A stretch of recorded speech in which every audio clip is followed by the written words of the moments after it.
یه وقتی ما جوان بودیم یه عالم پیرمردی بود در مشهد، با پدر من خیلی دوست بود، دوست می داشت ماها رو، نصیحت میکرد، میگفتش که قدر جوانی رو بدونید، اشتغالات ما اشتغالات نوع اشتغالات دنیایی است.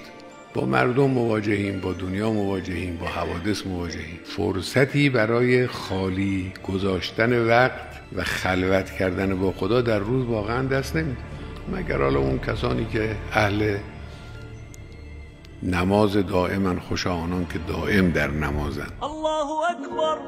خوش آنان که دائم در نمازن.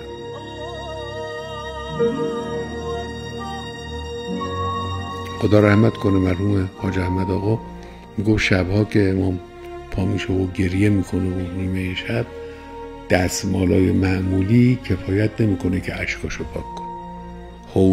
حوله دست رو خوش کنی و برای امام دم دستش میذاره که اشکاشو با اونا پاک.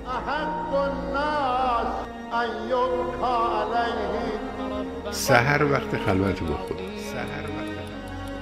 این وقت را، این فرصت را غنیمت باید بشمریم، به خصوص شماها که جوان هستید.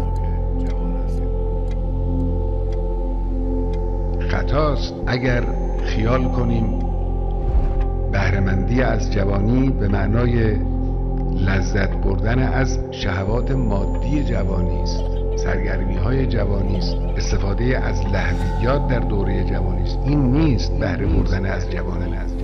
همچنانی که اگر ورزش بکنیم، شما که جوان هستید از ورزش سود بیشتری میبرید تا ما که در سنین بالا هستیم.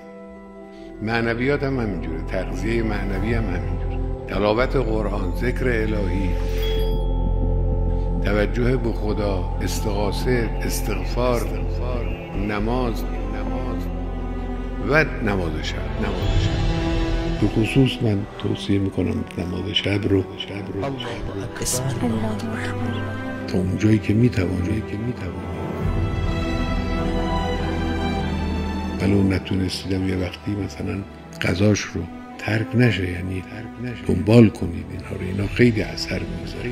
این فرصتی که فرصت جوانی که در اختیار شماست، این تجدید ناپذیره. از این فرصت استفاده کنید برای اینکه انس با خدا رو، انس با نماز رو، انس با قرآن رو برای خودتون به صورت عادت در بیارید، عادتهای پسندیده و نیکو.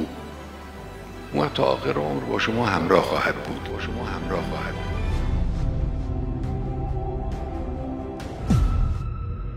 اینجا مرکز مقاومت است.